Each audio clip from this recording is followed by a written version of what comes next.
It's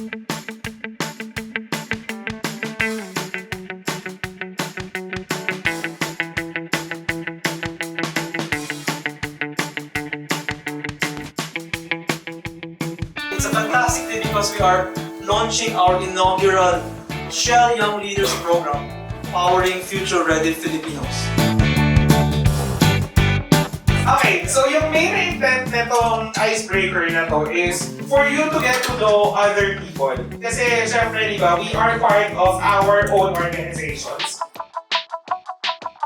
What you learn from the whole 8 months also makes you really good citizens of the world.